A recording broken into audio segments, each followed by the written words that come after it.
الحمد لله نحمده ونستعينه ونستغفره ونؤمن به ونتوكل عليه ونعوذ بالله من شرور أنفسنا ومن سيئات أعمالنا من يهده الله فلا مضل له ومن يضلل فلا هادي له ونشهد أن لا إله إلا الله وحده لا شريك له ونشهد أن سيدنا وسندنا وحبيبنا ومولانا محمد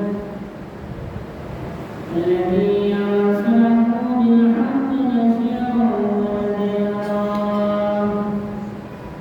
وداعيا إلى الله بإذنه وسراجا منيرا فقد قال الله تعالى في كلامه المجيد والفرقانه الحميد أعوذ بالله من الشيطان الرجيم بسم الله الرحمن الرحيم إنما يريد الله ليذهب عنكم الرجس أهل البيت ويطهركم تطهيرا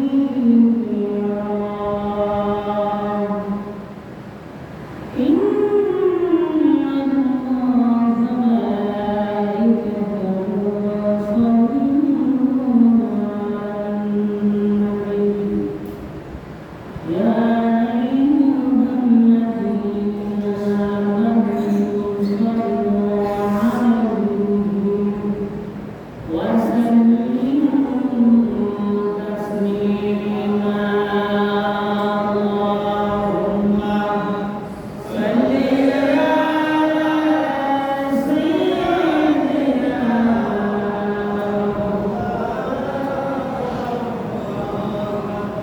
وعلى آل سيدنا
يا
معرض هذه السنة المسلمين الكرام ربنا لنا والسلام عليكم ورحمة الله وبركاته. Ada kegiatan ini.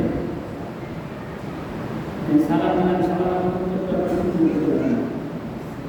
salam doa কি সুন্নাত কথা বলেন সালাম দোয়া সুন্নাত যে ব্যক্তি সালাম দিবে সে ব্যক্তি সুন্নাত সওয়াব পাবে আর যে ব্যক্তি উত্তর দিবে তার হলো অধিক উত্তর দেওয়াটা কি অধিক আপনি মনে মনে ভাবতে পারেন যে আমার আল্লাহ সালাম দিয়ে উত্তর দিবেন না কিন্তু এটা হবে আপনার গুনাহ ভাগী আপনি কি হবেন আপনি গুনাহ ভাগীদার হবেন সালাম আমি আপনাকে সালাম দিয়েছি আপনি উত্তর দিবেন এটা কি উত্তর আমার জন্য দিবেন কথা বলেন উত্তর কি আমার জন্য দিবেন আমার তো না আপনারা আমার জন্য দিলেন আমার প্রতি মনে রাগ হয়ে আছে একটা হাদিস বলবো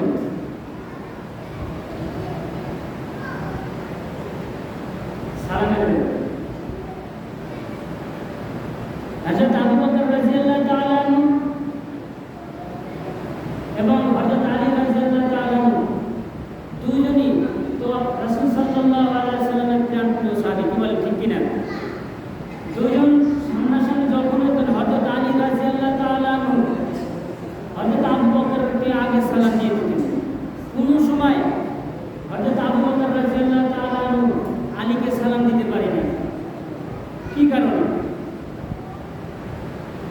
হযরত আলী রাদিয়াল্লাহু তাআলা খুব মনোযোগ দিয়ে শুনেন যারা এই যে সালাম নিয়ে মনে করেন যে আমি বড় মানুষ আমি মুরব্বী মানুষ আমি মসজিদের আমি এলাকার সভাপতি আমি এলাকার মুরব্বী মানে সে আমাকে সালাম দিবে আমরা কিন্তু এটা ধারণা করি কথা বলছেন হয়তো আপনার কাছে খারাপ লাগতে পারে কিন্তু হাদিসের ব্যাপারে কারোর কাছে শক্তি নাই খারাপ লাগার কোনো অবকাশ নাই সবাই সবাইকে সালাম দিবে আপনি যদি মনে করেন যে এলাকার ইমাম আমাকে ধরে চলে এলাকার ইমাম আমাকে সালাম দিবে আপনি এক নম্বর গুমরাহী কথা বলেন ঠিক কিনা জোরে বলেন আপনি এক নম্বর গুমরাহী আপনার ভিতরে কিসের এত অহংকার আপনি সালাম দিতে পারেন না আপনার ভিতরে কিসের এত অহংকার আপনি কি জানেন আল্লাহ পাক রব্বুল আলামিন আপনাকে কি দিয়ে বানাইছেন আপনি যদি জানতেন যে আল্লাহ পাক রব্বুল আলামিন আপনাকে কি দিয়ে বানাইছেন তাহলে আপনি এই অহংকারটা করতেন না এক ফোঁটা নাপাক পানি দিয়ে আপনাকে আমাকে তৈরি করেছেন যেই নাপাক পানি দিয়ে মনে করেন গায়ে লাগলে পর্যন্ত নাপাক হয়ে যায় সেই নাপাক পানি দিয়ে আপনাকে আমাকে তৈরি করছেন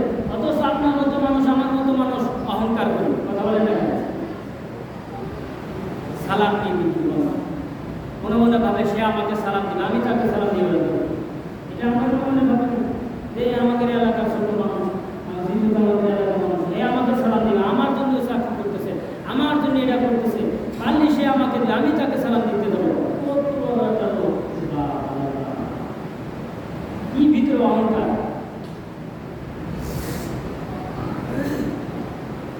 হযরত আলী রাদিয়াল্লাহু তাআলা একদিন ঘরের ভিতরে স্বপ্নে দেখেন তিনি বেহেশতে চলে গেছেন কোথায় কথা বলেন কোথায় চলে গেছেন বেহেশতে চলে গেছেন বেহেশতে ঘুরতে ঘুরতে ঘুরতে দেখে সুন্দর একটা কুরসি সুন্দর একটা চেয়ার কুরসি কি চেয়ার সুন্দর একটা চেয়ার হযরত আলী রাদিয়াল্লাহু তাআলা আনহু ঘরের ভিতরে স্বপ্নে দেখতেছেন বেহেশতের ভিতরে চলে গেছেন আর আমি কোথায় যাই অজাগায় চলে যাই স্বপ্নের ভিতরে হযরত আলী রাদিয়াল্লাহু তাআলা স্বপ্নে দেখতেছেন যে আমি বেহেশতের ভিতরে চলে গেছি বেহেশতের ভিতরে ঘুরতে ঘুরতে ঘুরতে ঘুরতে ঘুরতে এত সুন্দর একটা চেয়ার এত সুন্দর একটা কুরসি যেটা দেখে হযরত আলী রাদিয়াল্লাহু তাআলা মন ভরে গেছে বলেন সুবহানাল্লাহ হযরত আলী রাদিয়াল্লাহু তাআলা ফেরেশতাকে জিজ্ঞাসা করতেছেন এ ভাই ফেরেশতা এত সুন্দর চেয়ার এত সুন্দর কুরসি আল্লাহ পাক রব্বুল আলামিন কোন ব্যক্তির জন্য বানিয়েছেন ফেরেশতারা উত্তর দিতেছেন এই চেয়ারটা হচ্ছে ওই ব্যক্তির জন্য আল্লাহ পাক রব্বুল আলামিন বানিয়েছেন যেই ব্যক্তি সর্বপ্রথম দুনিয়াতে অন্য ব্যক্তিকে সালাম দিবে বলেন সুবহানাল্লাহ আর একটু জোরে বলেন সুবহানাল্লাহ অথচ আমরা সালাম দিতে চাই না রাসূল সাল্লাল্লাহু আলাইহি ওয়াসাল্লামের কাছে খবর চলে গেল হযরত আলী আবু বকরকে দেখলে প্রথম সালাম দিত এই স্বপ্নটা দেখার পরে আর সালাম দেয় না কি করে না এই স্বপ্নটা দেখার পরে আর সালাম দেয় না রাসূল সাল্লাল্লাহু আলাইহি ওয়াসাল্লামের কাছে হযরত আবু বকর রাদিয়াল্লাহু তাআলা বিচার দিলেন ইয়া রাসূলুল্লাহ, আপনার জামাতা হযরত আলী রাদিয়াল্লাহু তাআলা রাস্তাঘাটে দেখার সাথে সাথে আগে আমাকে সালাম দিত, কিন্তু তার সাথে আমার না হয়েছে রাগ, না হয়েছে গুসা, না হয়েছে কথা কাটাকাটি, কিচ্ছু হয়নি, কিন্তু আমাকে এখন দেখলে সালাম দেয় না। কারণটা কি আমি জানতে পারি? ইয়া রাসূলুল্লাহ, যেহেতু রাসূল সাল্লাল্লাহু আলাইহি ওয়াসাল্লামের কাছে বিচার চলে গেছেন, তার বিচার করার দরকার না। আল্লাহর হাবিব সাল্লাল্লাহু আলাইহি ওয়াসাল্লাম হযরত আলীকে ডাকলেন, হে আলী, আমার আবু বকর তোমার সাথে এমন কি গেলামি করেছে, এমন কি ঝগড়া করেছে, তার কথা হয়তো তুমি শুনে তার সাথে আগে দেখার সাথে সাথে সালাম দিতে, এখন কেন সালাম দাও না? হযরত আলী রাদিয়াল্লাহু তাআলা বলতেছেন, ইয়া রাসূলুল্লাহ, আমি সালাম ওই দিন থেকে তাকে দোয়া দিয়ে দিয়েছি। সুবহানাল্লাহ, যেদিন আমি দেখলাম বেহেশতের ভিতরে আমি এত সুন্দর একটা কুরসি, এত সুন্দর একটা চেয়ার, যে চেয়ার দেখে আমার মনটা অনেক খুশি হয়ে গেছে। যে চেয়ার মনে মনে ভাবলাম যে আমি তো এতদিন হযরত আবু বকরকে আগে সালাম দিতাম, এই চেয়ারের মালিক একমাত্র আবু বকর হতে পারে, এই চেয়ারের মালিক একমাত্র উপযোগী আবু বকর। সেই জন্য আমি সালাম দেই না, যাতে হযরত আবু বকর রাদিয়াল্লাহু তাআলা আমাকে আগে সালাম দিক, আমাকে সালাম দেওয়ার কারণে বেহেশতের ওই কুরসিটা যাতে হযরত আবু বকর রাদিয়াল্লাহু তাআলা কপালে যেতে বলে। সবাই সুবহানাল্লাহ। আজকে দেখেন আমরা সালাম দিতে চাই না, আমার কথা শুনে আপনার খারাপ লাগতে পারে, স্বাভাবিক, কিন্তু হক কথা বললে একজনের খারাপ লাগবে, মুখটা ছোট হয়ে যাবে। আপনি এলাকার মুরব্বী আছেন, চেয়ারম্যান আছেন, মেম্বার আছেন, মেম্বার চেয়ারম্যান কই? অন্য সময় তো সালাম দেয় না, যে সময় মেম্বার চেয়ারম্যান ভোটে দাঁড়ায় সেই সময় সালাম দেয়। কথা বলেন না কেন? অন্য সময় তো সালাম দেয় না মেম্বার চেয়ারম্যান, অন্য সময় তো আপনি খোঁজ খবর নেন না। যখন এই মেম্বার ভোটে দাঁড়াইছে, এই চেয়ারম্যান ভোটে দাঁড়াইছে, তখন আপনাকে সালাম দেয়। তার মানে কি আমি কত ভালো, আমি মাথায় টুপি করছি, 5 ওয়াক্ত এখন নামাজ পড়তেছি, আরে মেম্বার চেয়ারম্যান এমন আছে যারা দেখেন, বই দিয়ে দেখেন, বলতেছে স্যার আপনি ওখানে নামাজ পড়ে আসছেন, আবার আসলে নামাজ, আরে বেটা ওইটা তো লোক দেখানো নামাজ, আর এখন তো কিছু আল্লাহ। এমনও লোক আছে মনে করেন দিনে 1 ওয়াক্ত নামাজ, ফজর বা জোহর বা আসর বা মাগরিব, লোক দেখানোর উদ্দেশ্যে 2-3 বার করে না। এটাতে বোঝাচ্ছে কি যে আমি নামাজি, আমি সৎ লোক, আমাকে আপনারা সবাই মিলে ভোট দিন। এইটাই মেম্বার চেয়ারম্যান বোঝাতে চাচ্ছে। কি বলেন? অন্য সময় তো আপনাকে সালাম দেয় না, অন্য সময় তো আপনাকে কোনো খোঁজখবর নেয় না, এখন খোঁজখবর নেয়, কি কারণে? এটা বুঝতে হবে। নিশ্চয়ই তাহলে বোঝা গেল এই ব্যক্তির সালামের ভিতরে ঘাপলা আছে, এই ব্যক্তির আমার কথার ভিতরে ঘাপলা আছে, এই ব্যক্তির কথার ভিতরে কি আছে? তার হাসিল করে নিবে, আপনার দ্বারা তার পুঁজি হাসিল করে নিবে, এইটা তার ভিতরে মনের বাসনা। কি বলেন? দেখেন সালাম দিয়ে কত কিছু হয়ে গেল। যাই হোক, আমরা আজ থেকে ইনশাল্লাহ সালাম এমন একটা জিনিস, আল্লাহর হাবিব সাল্লাল্লাহু আলাইহি ওয়াসাল্লাম বলেন, বুখারী এবং মুসলিম শরীফের হাদিস, আসসালামু ক্বাবলাল কালাম, আসসালামু ক্বাবলাল কালাম। তুমি যদি অন্য তোমার মুসলমানকে আগে দেখো, কথাবার্তা বলার আগে সালাম দিবে। কিন্তু আসসালামু ক্বাবলাল কালাম, কথাবার্তা বলার পূর্বেই তুমি তাকে সালাম দাও। আর আমরা হলে আগে কি করি? ভাই কেমন আছেন, বাড়িওয়ালা কেমন আছেন, হ্যান দেন, সালামের কোনো কি নাই, ধারধারি না, সালাম তো নাই। কি বলেন, ঠিক কিনা? আমাদের ভিতরে সালাম নাই। রাসূল সাল্লাল্লাহু আলাইহি ওয়াসাল্লাম যুগের সাহাবীদের ভিতরে প্রতিযোগিতা ছিল কে কার আগে সালাম দিবে। সালাম এমন একটা দোয়া, সালাম এমন একটা দোয়া, আল্লাহর হাবিব সাল্লাল্লাহু আলাইহি ওয়াসাল্লাম বলেন, যে ব্যক্তি যদি আপনার কোনো শত্রু থাকে, দিনে যতবার দেখা হবে আপনি ততবারই ওই ব্যক্তিকে সালাম দিবেন, দেখবেন আপনার ওই শত্রু বন্ধুকে পরিণত হয়েছে। বলে সুবহানাল্লাহ। আপনি দিয়ে দেখেন না, আপনি তো সালামই দিতে জানেন না, সালাম দিতেছেন, হয়তো তার সাথে আমার সাথে একটু মিশে, তার মানে কি সালাম দিলাম না দিলাম আমি নিজেই বুঝলাম না, ওই ব্যক্তি উত্তরটা দিবে কি? কথা বলেন না। হয়তো আমি সালাম দিছি, ওই ব্যক্তি উত্তর দেবে সালাম, তার মানে আমি তার কাছে সালাম দিয়ে বোঝা হয়ে গেছি। কি বলেন? কোনো ব্যক্তি যদি আপনাকে সঠিকভাবে সালাম দেয়, উত্তর দিবেন সঠিকভাবে, যদি দেন তাহলে আপনার ওয়াজিব আদায় হয়ে যাবে। বলেন সুবহানাল্লাহ। কি আদায় হয়ে যাবে? ওয়াজিব আদায় হয়ে যাবে। আর যদি পক্ষান্তরে যদি আপনি সালামের উত্তর না দিয়ে যদি গুমরাহি মুখ করে থাকেন, আপনার যত বড় ইবাদত বন্দেগী করেন না কেন, যদি আপনার ভিতরে কোনো কিঞ্চিত পরিমাণ যদি অহংকার থাকে, আপনার সমস্ত আমল বরবাদ হয়ে যাবে। এত সহজ না। 5 ওয়াক্ত নামাজ পড়লেই যে জান্নাতে যাবেন, 5 ওয়াক্ত নামাজ পড়ার পরে তাকবীর তাহলিল করবেন, তাহাজ্জুদ নামাজ পড়বেন, রোজা নামাজ পড়বেন, সমস্ত কিছু বাদ হবে। খালি কিসের কারণে? একটা অহংকারের কারণে। আপনার সে কিন্তু ইবলিস শয়তান কম করে না ইবাদত। শুধু একটা ভুলের কারণে ইবলিস শয়তান, একটা ভুলের কারণে তার জিন্দেগীর সমস্ত আমল বরবাদ হয়েছে। খালি একটা ভুলের কারণে আল্লাহ রব্বুল আলামিন বলেন উসজুদ লি আদম, চিন্তা করো আমার আদমকে। আদমের কথা ছিল যে আমি হচ্ছে আগুনের তৈরি, আদম হচ্ছে মাটির তৈরি, আমার ঊর্ধ্বগমন হচ্ছে উপরের দিক, আমি কেন আদমকে সালাম দিতে যাব? একটা কথা অমান্য করার কারণে যতদিন ধরে 300-350 বছর ইবাদত করছিল ইবলিস শয়তান, সমস্ত ইবাদত বরবাদ হয়েছে। খালি কিসের কারণে? একটা অহংকারের কারণে। আপনি তো সেই হিসেবে কিছুই নাই, আমার তো কিছুই নাই, আমার কিসের আমল আমার? সেই জন্য আমাদের ভিতরে হিংসা বিদ্বেষ কিছু রাখা যাবে না। কারণ কি? আমরা নাপাক তৈরি মানুষ, যদিও এখন পবিত্র। নাপাক তৈরি, নাপাক জিনিস দিয়ে, নাপাক বস্তু দিয়ে আপনাকে আমাকে তৈরি করেছেন। কিসের এত অহংকার থাকবে? আপনি কি জানেন আজকে মারা গেলে কিছুক্ষণ পর আপনার পরিবার মাটি দেওয়ার জন্য পাগল হয়ে যাবে? কিসের এত অহংকার করেন? কিসের আপনার এত টাকা পয়সা? আপনি মনে করেন যে আমার অনেক টাকা পয়সা, অনেক ব্যাংক ব্যালেন্স, অনেক বাড়ি গাড়ি আছে, অনেক লোক সমর্থ আছে। আপনি কি জানেন ফিরআউনের কিন্তু কম টাকা পয়সা ছিল না? কি বলেন? ফিরআউনের কম টাকা পয়সা ছিল, হামানের কম টাকা পয়সা ছিল। তাদের মতো ডাকটলা বাদশা পৃথিবীতে নাই। আপনি তাদের কাছে তাদের জুতা টানার যোগ্যতা নাই। তাহলে আপনি আমি কিসের এত অহংকার করি? এক টুকরা মাংস গড়া তৈরি আপনি আমি, এত অহংকার আপনার ভিতরে কিসের? সেই জন্য আমাদের ভিতরে যত অহংকার আছে, সমস্ত অহংকার যদি আল্লাহ পাক রব্বুল আলামিনের সান্নিধ্য, রাসূল সাল্লাল্লাহু আলাইহি ওয়াসাল্লামের সত্যিকারের ভালোবাসা যদি পেতে চান, আপনার ভিতর থেকে অহংকার মুছে দিতে হবে। কি করতে হবে? অহংকার মুছে দিতে হবে। অন্যথা আপনার কোনো ইবাদত কামে লাগবে না। নামাজ পড়বেন এইভাবে যে বাড়ি বসে মসজিদ নামাজ না পড়লে কেমন দেখায়, মুরব্বী মানুষ বাড়ি বসে থাকলে মানুষ খারাপ বলে, সেই জন্য নামাজ পড়তে আসতেছি। এতটুকু আপনি দায়িত্ব হবে, এতটুকু আপনি দায়িত্ব পালন করতেছেন, কিন্তু আপনার 4 পয়সা দাম নেই। আপনি এই ইবাদত, এই নামাজের, এই রোজার 4 পয়সা মূল্য নেই। যে ইবাদত আপনাকে খারাপ কষ্ট থেকে যদি ফেরত না নিয়ে আসে, যে ইবাদত রাসূল সাল্লাল্লাহু আলাইহি ওয়াসাল্লামের প্রতি যদি ভালোবাসা যদি তৈরি না করে, যে ইবাদত আল্লাহ পাক রব্বুল আলামিনের সান্নিধ্য যদি লাভ না করতে পারে, সেই ইবাদত ইবাদত না। যাই আল্লাহ পাক রব্বুল আলামিন আমাদেরকে সঠিক জ্ঞান সবাই আমিন। যদি আমাদের এই কথা বলতে সময় শেষ সময় শেষ।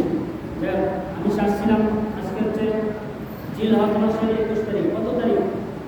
জিলহজ মাসের 21 তারিখ। আর মাত্র 9 দিন আছে এই মাসে। কয় দিন? 9 দিন বা 8 দিন হয়তো আছে। যদি 19 মাস হয় তাহলে আছে 8 দিন, আর যদি 30 মাস হয়ে থাকে তাহলে আছে 9 দিন। অর্থাৎ তারপরের মাসে কি আমাদের মুহররম মাস। কি মাস? মুহররম মাস। আমি চাচ্ছিলাম যে আজকে থেকে আমরা ইনশাআল্লাহ মুহররম মাসের আলোচনা করা শুরু করব, কিন্তু কথা বলতে বলতে অনেক দূরে চলে আসলাম। আমি দুটা আলেমাদের কথা আপনারা জানেন যে আমার মনে হয় এই এলাকা যতগুলো মসজিদ